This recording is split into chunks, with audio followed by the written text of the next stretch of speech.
소환을 하셨기 때문에 나왔습니다. 한덕수 국무총리께서 발언대로 나오셔서 선서하시고 선서가 끝나면 선서문을 위원장님께 주의 바랍니다. 위원장님, 저 선서하기 전에 한 말씀 드리고 싶습니다. 잠깐만요. 예, 법무부 장관입니다. 기회를 좀 주십시오. 정언 거부권이 있습니다. 지금 위정의 불만 경고할 것이 아니고 정언 선서 및 거부권에 대해서도 고지를 하시고 정인들 한 사람 한 사람에게 정언을 거부할 것인지 선서를 거부할 것인지 확인하시는 게 좋다고 생각합니다.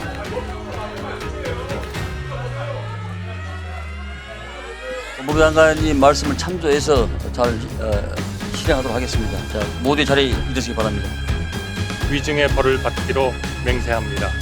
2025년 1월 22일 국무총리 한덕수.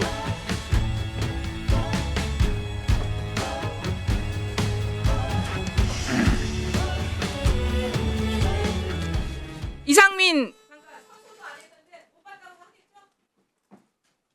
네, 증감법 3조 제1항 형사소송법 148조에서 증언하지 않겠습니다. 마이크가 켜 있기 때문에 앞으로 좀 당기십시오. 증감법 3조 제1항과 형사소송법 제148조에 의해서 증언하지 않겠습니다. 소환을 하셨기 때문에 나왔습니다. 네.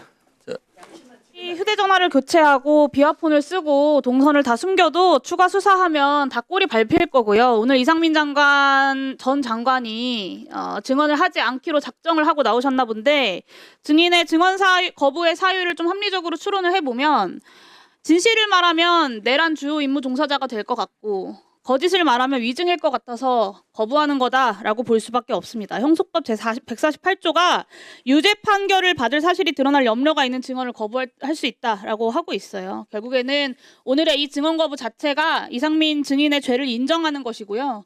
이 죄를 감하는 유일한 방법은 국민들께 진심으로 사과하고 그날의 진실을 역사 앞에 그리고 국민들 앞에 소상하게 밝히는 것입니다. 오늘 이 자리에서 진술하지 않는 것은 역사에 끝까지 내란 속의 윤석열의 오른팔로 남겠다라는 선언을 하는 겁니다. 동의하십니까, 이상민 증인? 결코 동의할 수 없습니다. 피의자 윤석열이랑 어떤 사전 모의도 없었다고 주장하는 이상민 증인이 심지어는 계엄을 말리고 반대했다라고 주장을 하는 증인이 어떻게 이렇게까지 윤석열과 혼연일체가 되어서 움직였는지 저는 정말 좀 놀라운데요. 한번 살펴보겠습니다. 이상민 증인 12월 3일 23시 37분 소방청장에게 전화로 언론사 단전단수 조치 지시한 바 있죠? 증언하지 않겠습니다. 장관이 지시하자마자 10분 사이에 소방청 차장이 서울본부장에게 전화하고 소방청장이 서울본부장에게 전화합니다. 계엄 관련 경찰청에서 협조해달라. 요청이 오면 잘 협력해주면 좋겠다. 협력할 일이 많이 발생할 수 있다. 계엄 건의권자이기도 하고 충무계획의 주무부처의 장인 행안부 장관이 비상계엄 중에 직접 지시를 하니까 10분 내에 현장 지휘관까지 전파가 돼서 실행 준비를 한 겁니다. 소방이. 10분 뒤에 소방청장이 똑같은 내용으로 경기본부장에게도 전화합니다. 언론사뿐만 아니라 선관위 단전단수 사전 계획한 바 있습니까, 증인? 증언하지 않겠습니다. 어디까지 실행된 건지 추가 확인되어야겠지만 이상민 장관이 오늘 증언을 거부하고 있지만 소방청장과 소방공무원들의 증언도 그렇고 그날의 행적도 그렇고 아주 구체적이고 직접적인 지시들이 있었습니다. 저는 소방청장에게 내렸던 이 지시만 해도 이상민 증인은 이미 내란 중요 임무 종사자라고 확정해야 된다라고 보고요. 계엄 문건을 받은 최상목, 조태열 장관처럼 피의자 윤석열이 콕 집어 불러 모았던 8시 멤버 또한 개별적인 계엄 지시를 받았을 가능성을 배제할 수 없게 되었다라고 봅니다. 수사당국에서 철저하게 보안 수사해야 된다고 봅니다. 다음 23시 30분 윤석열이 조지호 청장에게 수차례 전화해서 국회 들어가려는 국회의원들 다 체포해, 잡아들여, 불법이야, 포고령 위반이야, 체포해라고 지시 압박합니다. 그때 이상민 증인 뭐 했는지 기억하시나요? 증언하지 않겠습니다. 23시 26분 서울청사 도착하자마자 23시 34분에 윤석열이 조지호에게 전화한 지 정확히 4분 후에 조지호 청장에게 전화했습니다. 맞습니까? 증언하지 않겠습니다. 뭐라고 했습니까? 국회 진압 중에 지원할 거 없냐라고 물어보거나 포고령 위반이다. 자신 있게 국회의원들 끌어내려라라고 지시한 바 있습니까? 증언하지 않겠습니다. 증언하지 않지만 그날의 행적은 이미 다 드러나 있습니다. 3분 뒤인 23시 37분에 소방에게 전화해서 경찰 단전단수 지원하라고 지시합니다. 이게 윤석열이 경찰을 압박한 지 10분도 안 돼서 다 벌어진 일들이에요.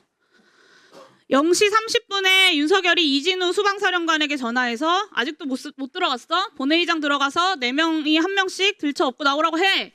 라고 압박합니다. 이때 증인은 긴급 간부회의 그리고 경찰은 지휘부 회의를 갖습니다. 그 직후인 0시 39분에 경찰이 행정안전부에 재난안전통신망 이동기지국 설치를 요청합니다. 이 이동기지국이 출동한 곳이 딱 3곳이에요. 국회의사당 그리고 국회의장 공간이 위치한 한남동 공관촌 그리고 대통령실 인근입니다. 이 공간이 어떤 곳이냐면요. 계엄 당시에 수방사 군 병력이 배치됐던 곳과 정확히 일치합니다. 0시 56분에 수방사가 서울시에 군경합동상황실 개소를 문의했다는 것은 이미 알려진 사실이고요. 재난안전통신망은 여기 계신 많은 사람들이 알고 있는 것처럼 수방사, 경찰, 그리고 소방, 서울시, 행안부가 함께 통신할 수 있도록 되어 있습니다. 단전다수뿐만 아니라 통신까지 끊으려고 한 건 아닌지 정황상 의심할 수밖에 없습니다. 다음입니다. 비상계엄 해제 의결 이후에도 장관은 경찰국장을 통해서 경찰 상황을 수시로 확인을 했어요. 이동기지국을 그대로 아침까지 배치를 했고 4일 아침 외출하고 국무위원 간담회하고 저녁에 안가에서 회동을 합니다. 계엄 수습책 논의에 앞장선 것으로 보여요. 그리고 그 다음날 국회에 출석해서 처음으로 고도의 통치 행위라는 변론 방향을 제시를 합니다. 실제 이상민 행안부 장관의 행적은 계엄을 적극적으로 지휘하고 지원한 것으로 해석할 수밖에 없습니다. 경찰 소방의 내란에 동원하고 국회에서는 고도의 통치행위 운운하면서 변론 방향 제시하고 꼬리 밟힐까봐 더 이상 증언하지 않으려고 사퇴하고 숨죽이고 기다리고 있었던 겁니다. 소방청장 때문에 꼬리 잡히지만 않았어도 거짓말 그 자리에 앉아서 뻔뻔하게 하고 계셨겠죠. 지금처럼 증언을 거부하지 않고. 그렇지 않습니까? 이상민 증인이야말로 재범 우려 그리고 증거인멸 우려가 크고요. 그리고 혐의 또한 내란 중요 임무 수행으로 중합니다. 다른 이미 중요 임무 종사자들이 다 구속되어 있는 형평성을 고려할 때 수사기관에서는 이상민 증인을 즉각 구속 수사해야 한다라고 판단합니다. 이상민 증인 동의하십니까? 증언하지 않겠습니다. 네, 오늘의 이상민 장관의 이 비겁한 역사 죄인의 모습을 국민들은 똑똑히 기억할 것입니다. 그리고 역사가 반드시 네, 이상민 장관님. 네. 이상민 장관 입장에서 역지사지로 이해하는 측면도 있습니다만은 누구나가 형사소출을 당하거나 또 유죄 판결이 사실이 드러날 경우에는 증언을 거부할 수도 있습니다. 그러나 반면에 정당한 이유 없이 거부하면 이 또한 3년 이하의 징역과 3천만 원 이하의 벌금을 받는 것도 사실입니다. 그러나 이 역사적 또 현실적 이 법적 제재 또 증언에 관한 거부를 떠나서 이 중차대한 역사적 시점에서 옳고 그름의 시비곡절은 곡학 아세의 자세가 아닌 국민을 위해서 정말 역사의 기록은 그 유물을 떠나서 반드시 남겨야 되지 않겠습니까? 이 소중한 시간에